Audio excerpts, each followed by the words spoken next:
No, what is this new quest I've been given? I feel like I'm delaying the... Find the upgrades to the Sync Central Intelligence Unit. Hmm. Oh god. We're gonna do that later. Let's finish up the main quest, guys.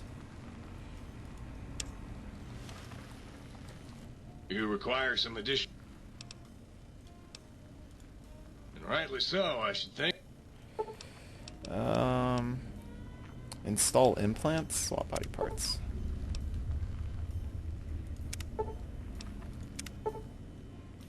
Cardiac arrest perk. Your heart is back, but some advanced. You're less resistant to poison. Ah. Ah.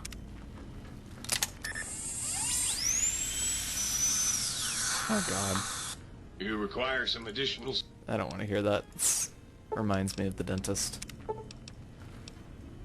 Reattach your spine. Reinforced, but some advanced. Your torso can now be crippled again, but your strength... Ah! Sweet, so now I have 10 strength. Ugh. Adjusting lights for maximum concentration levels. Sweet. Alright, confront. And end your imprisonment. Haha! No one pushes Ares around. Not when he's got a fist of fire. Yeah.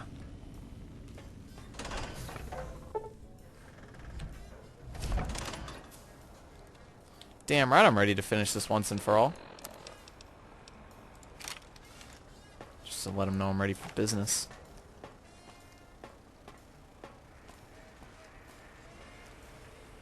The lobotomite returns. Our lobotomite. Has Dr. Mobius been denominated into scrap metal and voice module parts, as we hoped? I think you're past due for your lobotomy. A fight? I've never been in a fight. What do I... Ah! Colleagues! Think tank! Alert! Alert! We are under attack! Fight! Uh-oh.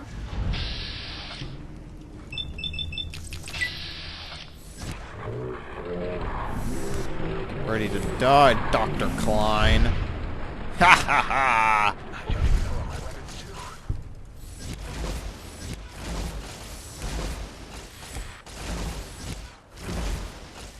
What the hell? Why am I using this antiquated piece of shit? I don't even know. I don't even know.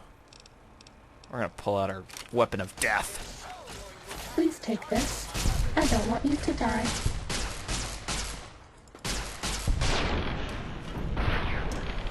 Nya ha ha ha ha! That's all. Leave. Wait, is there anything good on their corpses?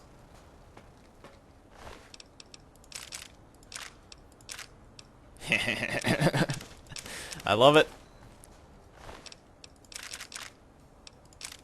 Of course there's scrap electronics.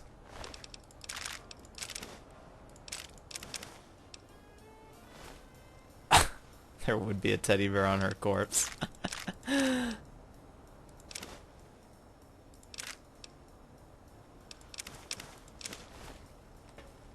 Well, the thing is I only wanted to kill Dr. Klein, but, you know what? I think I'm going to take this teddy bear with me.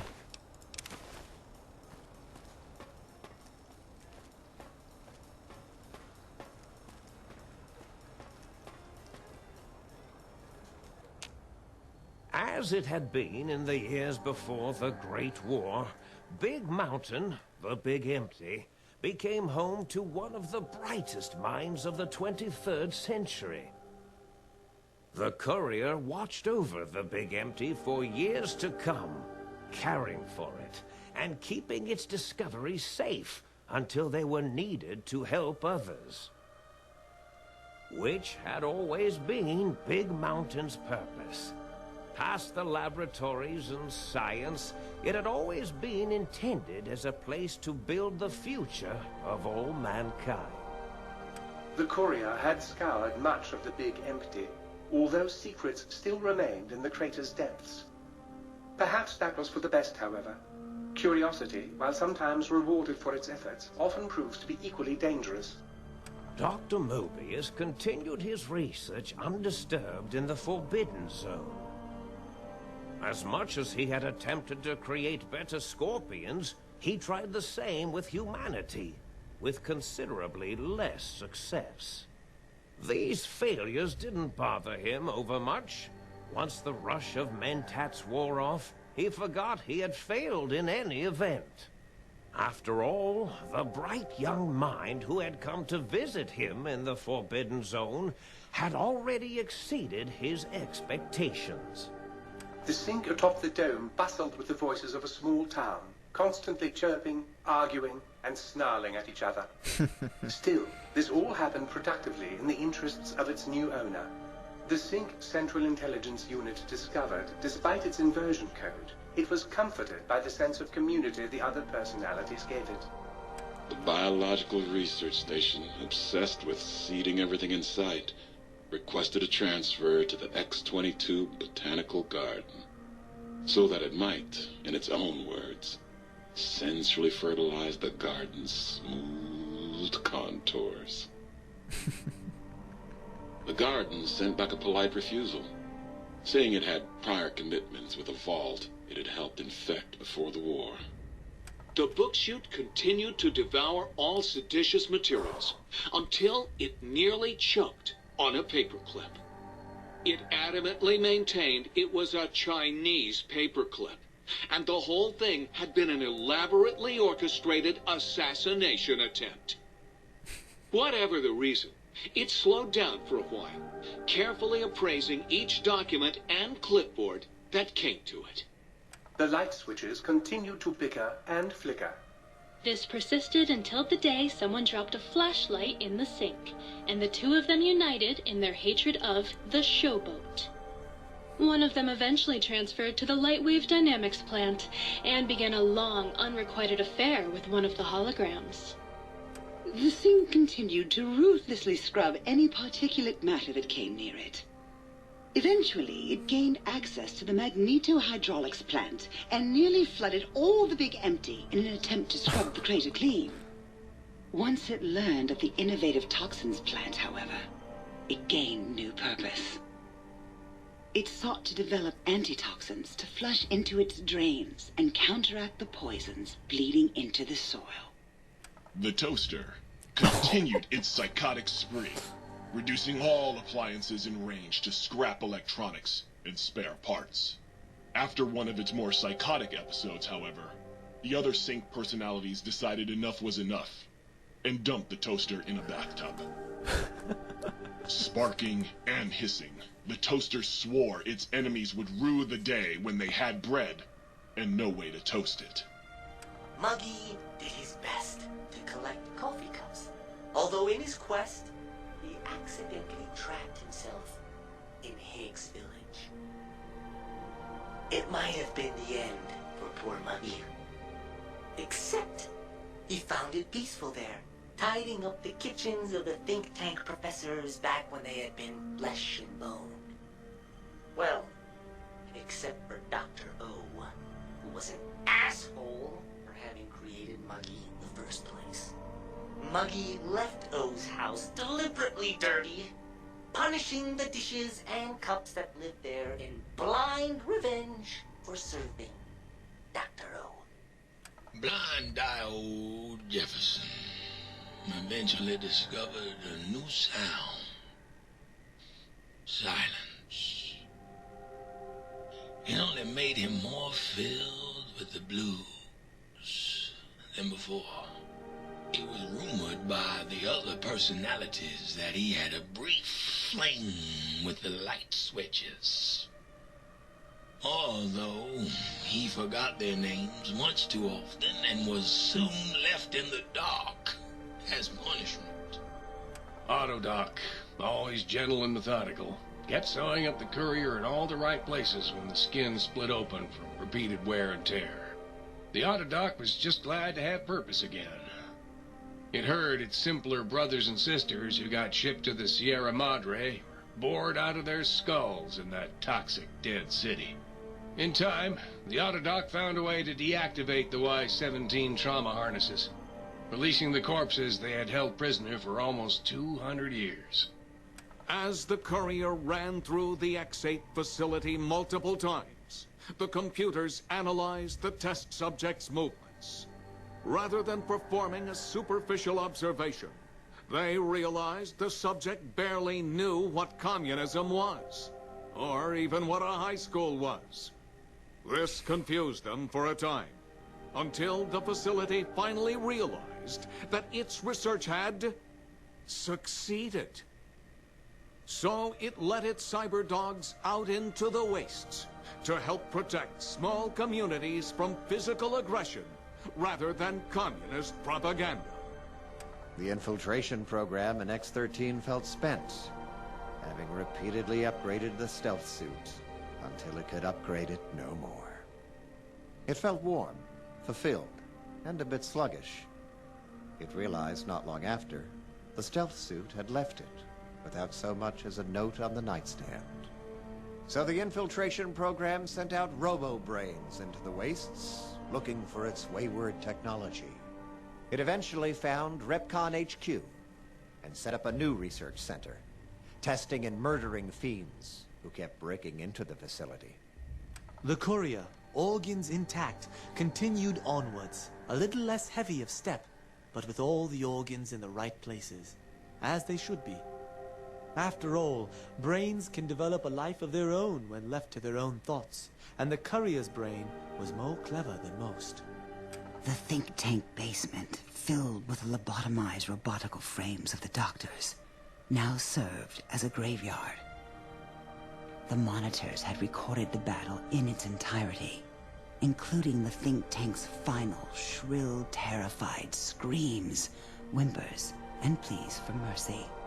They broadcast these humiliating last moments as a warning to anyone approaching the perimeter that other smarty pants were not welcome. The courier was the inheritor of the Big Empty, and there was room for only one will in the halls of the think tank dome. There is an expression in the wasteland, old world blues. It refers to those so obsessed with the past they can't see the present, much less the future, for what it is. They stare into the what was, eyes like pilot lights, guttering and spent, as the realities of their world continue on around them. Science is a long, steady progression into the future. What may seem a sudden event often isn't felt for years, even centuries to come. In the times following the Second Battle of Hoover Dam, however, Old World Blues took on a new meaning. Where once it was viewed as a form of sadness, nostalgia, it became an expression describing the potential for the future. It can be easy to see science as evil, technology unchecked as the source of all ills, all misfortunes. With the courier at the helm, science became a beacon for the future. There was old world blues, and new world hope. And hope ruled the day at Big Mountain. We could say more, but the stories in the Big Empty speak for themselves. Now armed with the transportal Ponder, the courier could return to the dome at any time and crack open the secrets of the Big Empty one by one. The Sync sat vigilant, waiting for its master to return, shoes covered in Mojave dust. Only one road yet remained, and it was one the courier had to walk alone.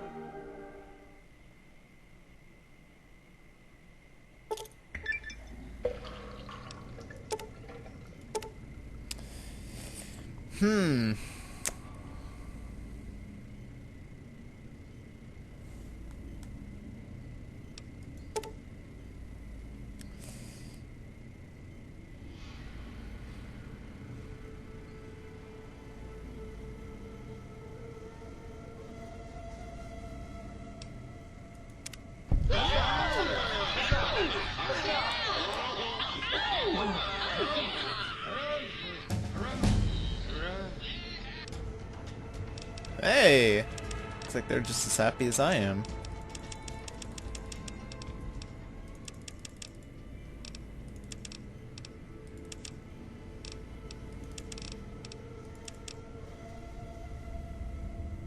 Yeah. Alright, what level, or what perk? Let's see, I could do Explorer, no. Atomic, no.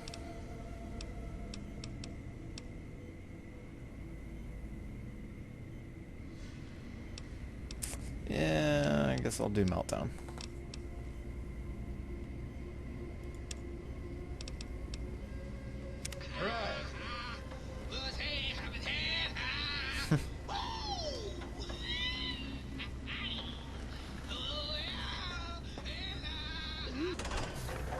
I wonder what happens when I go in here now.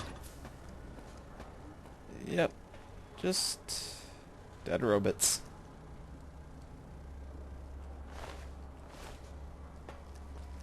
Well, guys, this has been the Old World Blues playthrough. I hope everyone enjoyed.